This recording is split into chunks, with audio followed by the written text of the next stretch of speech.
Hi friends, ಎಲ್ಲರಿಗೂ ನಮಸ್ಕಾರ. Gagan cooking ಚಾನಲ್ಗೆ ಸ್ವಾಗತ.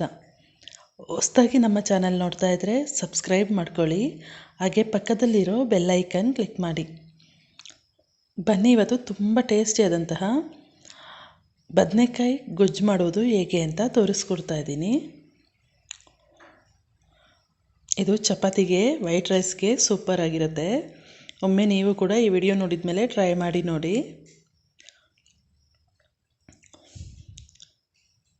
ನಾನೀಗ ಒಂದು ಅರ್ಧ kg ಬದನೆಕಾಯಿನ ಈ ರೀತಿ ಸಣ್ಣಗೆ ಕಟ್ ಮಾಡ್ಕೊಂಡಿದ್ದೀನಿ.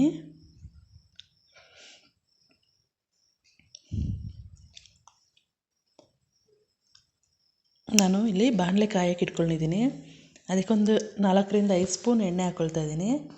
ಹಾಗೆ ಇದಕ್ಕೆ ದಪ್ಪ ಮೆಣಸಿನ್ಕಾಯಿ, ಈರುಳ್ಳಿ ಹಾಕ್ಬಿಟ್ಟು ಚೆನ್ನಾಗಿ ಬಾಡಿಸ್ಕೊಳ್ಬೇಕು.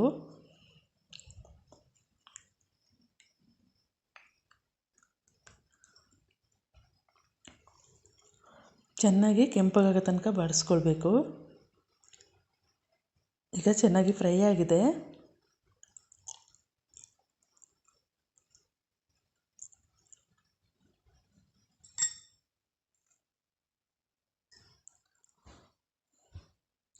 ಈಗ ನಾನಿಲ್ಲಿ ಸಣ್ಣಗೆ ಹೆಚ್ಚಿರೋದು ಟೊಮೊಟೊ ಹಣ್ಣು ಒಂದು 3ರಿಂದ 4 ಟೊಮೊಟೊ ಹಣ್ಣು ಹಾಕ್ಕೊಳ್ತಾ ಇದ್ದೀನಿ.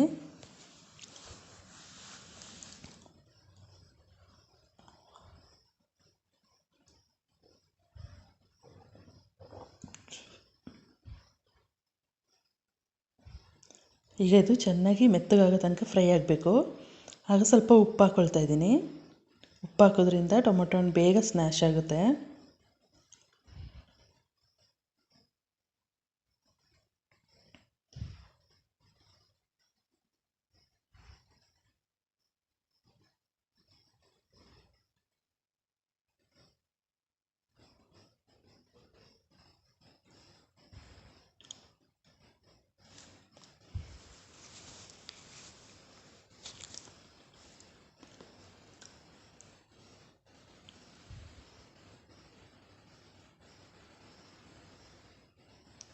ನೋಡಿ, ಈಗ ಟೊಮೊಟೊ ಹಣ್ಣು ಮೆತ್ತಗಾಗಿದೆ.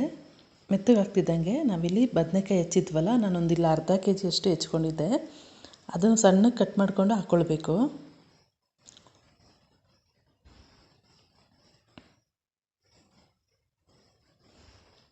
ಇದು ಚೆನ್ನಾಗಿ ಎಣ್ಣೆನಲ್ಲೇ ಬಾಡಿಸ್ಬೇಕು, ನೀರು ಹಾಕ್ಳಕ್ಕೆ ಹೋಗ್ಬಾರ್ದು.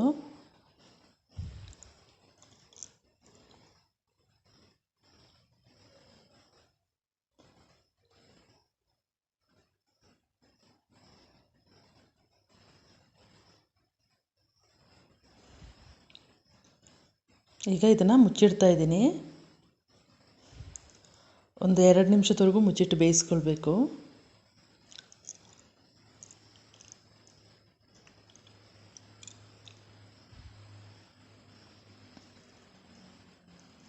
ಈಗ ಚೆನ್ನಾಗಿ ಬೆಂದಿದೆ ಬದನೆಕಾಯಿ ಪಲ್ಯ.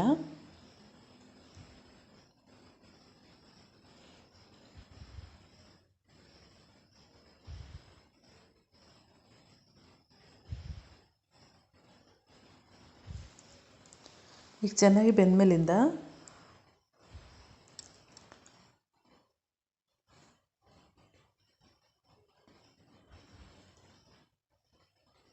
ಇದಕ್ಕೆ ಧನಿಯಾ ಪೌಡ್ರು ಇದೆಯಲ್ಲ, ಅದೊಂದು ಅರ್ಧ ಸ್ಪೂನ್ ಆಗೋಷ್ಟು ಹಾಕ್ಕೊಳ್ತಾ ಇದ್ದೀನಿ. ಧನಿಯಾ ಪೌಡ್ರು, ಅಚ್ಕಾರದ ಪುಡಿ ಒಂದು ಅರ್ಧ ಸ್ಪೂನು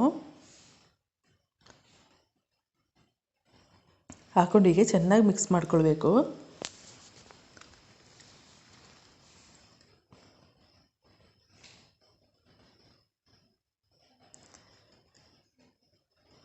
ಈಗ ನೋಡಿ ಫ್ರೆಂಡ್ಸ್, ರುಚಿಯಾಗಿರುವ ಬದನೆಕಾಯಿ ಪಲ್ಯ ರೆಡಿಯಾಗಿದೆ. ಇದು ಚಪಾತಿಗೆ, ವೈಟ್ ರೈಸ್ಗೆ ಸೂಪರ್ ಕಾಂಬಿನೇಷನ್. ಈ ರೆಸಿಪಿ ಇಷ್ಟ ಆಯ್ತಂದರೆ ನಿಮಗೆ ಪ್ಲೀಸ್ ಕಮೆಂಟ್ ಮಾಡಿ, ಲೈಕ್ ಕೊಟ್ಟು ಶೇರ್ ಮಾಡಿ. ಹಾಗೆ ಗಗನ್ ಕುಕಿಂಗ್ ಚಾನಲ್ಗೆ ಸಬ್ಸ್ಕ್ರೈಬ್ ಆಗಿ. ಈ ವಿಡಿಯೋ ನೋಡಿದ್ದಕ್ಕೆ ಎಲ್ಲರಿಗೂ ಧನ್ಯವಾದಗಳು.